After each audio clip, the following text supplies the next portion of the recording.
বোটটা এখন ঘুরছে, এবারে উল্টো দিকে নিয়ে গিয়ে দেখাবে। এই যে গাইড যিনি দাঁড়িয়ে আছেন সাইডে, ওইদিকে গ্র্যান্ড এভিনিউ, এটাই আমরা এদিকে এবারে গেলাম না, এই দিকটায় ঘুরছি। চলছে শিকাগো সিটি ট্যুর।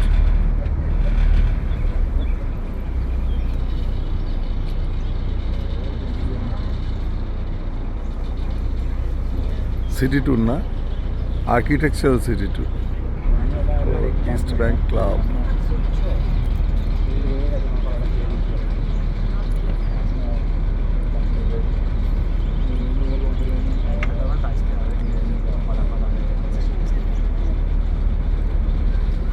কলা কখনো ডাইরেক্ট নিয়ে আসে, হয় কোনো একটা বাক্সের মধ্যে, প্যাকেটে নয়, কোনো বাক্সের মধ্যে করে নিতে হয়।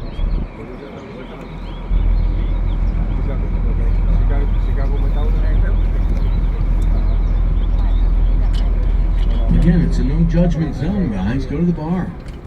নো জাজমেন্ট জোন কাকে বলে? New York, New York's got some downtown.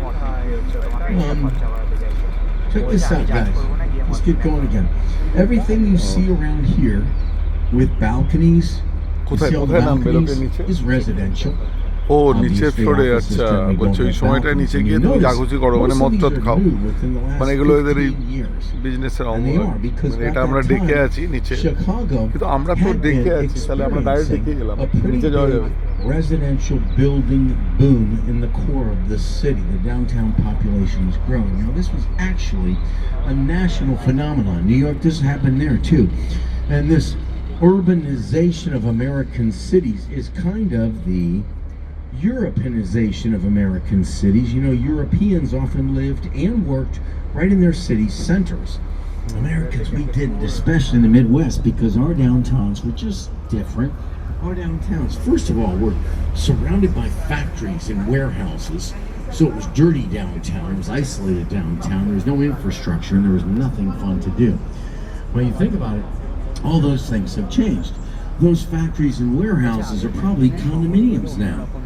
It's cleaner and there's tons of fun stuff to do downtown. So people are kind of redoing their lifestyle calculations, choosing to get rid of snowblowers and lawnmowers and minivans and kids and come downtown, be close to the work. Over to the right, buildings and contextualism. Look up here to the right. See the two curved buildings. Can you imagine? They share the same radius. That is, the balconied residential building curves in at the same radius arc as the Hot Pocket office building curves out. You got it? One in, one out, contextualism. Here's what's really cool. Look over here.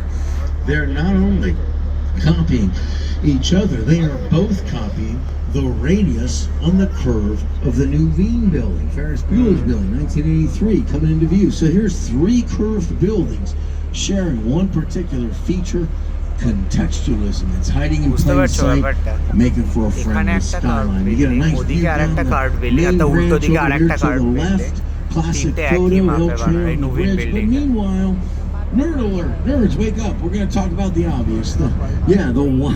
The Y-shaped building in front of us. It looks like a bottle of wine upside down in the ground. As you look at this 6-year-old office building, you are probably wondering, why is it built like a Y? Well, the answer is because it's trapped, it's pinched. Yep, the back 2/3 of that lot are occupied by active Amtrak Metra train lines. They go underneath the plaza. That's what those round exhaust pipes are for. You can't build back there. On the riverside, the city requires a 30-foot setback from the river. That's a 39-foot wide base. Now check this out, guys. What you got here is a very tall, very skinny, narrow-based office building in the Windy City. See the problem with that, guys? Tall building, Windy City. Wait a minute, the issue is sway. Yes, the buildings are dynamic. They are designed to bend but not break. The problem, that sway actually makes people nauseous. You get a little seasick in a moving building, so you gotta try to stabilize it. How do you do that? Well, it ends up Chicago's pretty good at it. In fact, we're going to talk about 3 nerdy building stabilizing techniques today, and they're all pretty cool. The first one, this building has what's called inertial slush damper tanks. Here's what it is, guys. Water. Inside the top floor of the building, there's 160,000 gallons of water in 12 tanks. Here's the way it works. Look at me for a second. When the building sways in one direction, the water in the tank simultaneously sloshes back the opposite way, correcting for that movement. It's like a big giant water shock absorber, helps bring the building to rest faster. We'll talk about 2 other techniques. আমরা দেখতে পাচ্ছ, তোমাকে দেখতে পাচ্ছ ছবি reflection Coming up, the Bank of America building, FYI, this guy's about 5 years old now. It takes about 3 years to build a skyscraper. This one cost about $850 million. Building later on. Now remember, we just said the city requires a 30-foot setback from the river for public access. Look how this building dealt with that. They vaulted the 3rd floor with these giant tripod legs. Look at the size of those beams holding up the building. See, I think this is cool. See these wavy stainless steel panels right here at eye level? They're just decorative. But what those were the exterior panels from the 1950s office building that they tore down here 6 years ago to build this building. আচ্ছা, এই বিল্ডিংটা 6 বছর আগে তৈরি হয়েছিল, তখন তার আগে যে অফিস বিল্ডিংটা ছিল তার ভাঙা লোহাগুলো দিয়ে এই বিমগুলো বানিয়েছিল। Yourselves in, guys. Seatbelts on, because we're stepping into what we call our time machine. All right, and we say that because these next 5 old buildings coming up on the Civic Opera building ends up were built chronologically, sequentially. So we're going to be able to march through this little timeline. We're going to decode each of these old buildings, and they are going to tell us what was going on. It's our 3-minute TED Talk, okay? The first one you see to the right, Art Deco. 1929, streamlined verticality, roaring 20s, until the 20s stopped roaring. Remember your financial history, guys. What happened in the U.S. economy in 1929? Yeah, boom, the stock market crashed. Country goes into the Great Depression, followed by World War II. You guys know, because of the depression and the war, there was practically no demand for new office buildings around the country between about 1930 and about 1957. That's a whole generation. Look up here to the right. You see the black box. When they reboot architecture in the late 50s, they reboot it all the way down to its essential core. They leap into the modern age, and this is what they get. Now it's called black box modernism. Now, what they're going to respect this. What they're going for is the elegant simplicity of a classy, functionally beautiful machine to work in cheap offices. Our question guiding us today is why? Why were they building cheap boxes for offices in the 50s and 60s? Well, you think about it, it's because this generation that built these were depression kids.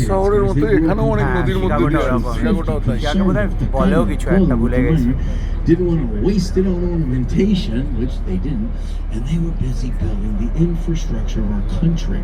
They didn't have time or money to sit around and argue about how many gargoyles they're going to put on their office towers. They were just pumping them out. 1960 সালে ছিল functionality over form আর কি, সেই জন্য সুন্দর করে না বানিয়ে just একটা চৌকো চৌকো বিল্ডিং বানিয়ে দিয়েছে, যতটা বেশি জায়গা পাওয়া যাবে তার ভেতরে তত তাড়াতাড়ি বানানো সম্ভব।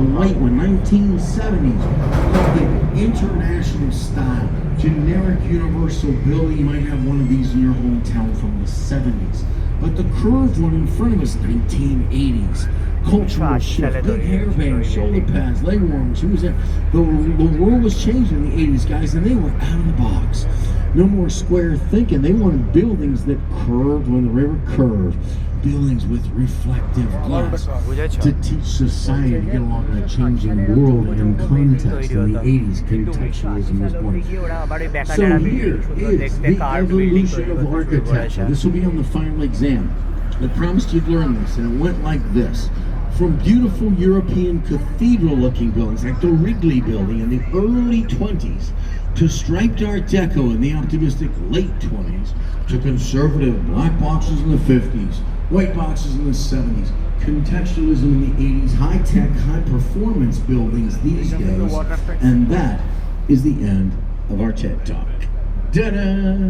Da-da! Kind of cool, right? You just learned the evolution of architecture. We'll do well in the test. Over to the right, this little Xbox building, architectural marvel, but it's a marketing genius because there's a fitness center and a bakery that are keeping each other in business forever. Carbs and cardio, glutes and gluten. On right there. Look up here to the left. Look up here to the left. See the gray building with the orange box? That is a giant to-scale You Are Here map. ও হ্যাঁ, That orange এটা Lego শিকাগোর brick map, sticking out এটা শিকাগোর is- map. represents আর এই লাল this পয়েন্টটা হচ্ছে building on বিল্ডিংটা the river. শিকাগোর ম্যাপে You কোথায়। can see we're coming down the south branch of the Chicago River from Lal Wolf Point, Point. Lal You Point can is see ওই the building grid Chicago pattern map. of streets overlaid on top, so if you get lost, swim here and find your way home. All right, এটার guys, গায়ে we'll শিকাগোর talk about ম্যাপটা Sears, আঁকা these আছে other পুরো। buildings on our way back. আর এই But for বিল্ডিংটাই now, ওই as Lal promised, we're going to শিকাগোর shift ম্যাপের gears and we're going to tell We are here. some stories. basically. Everyone loves story time. Gather around.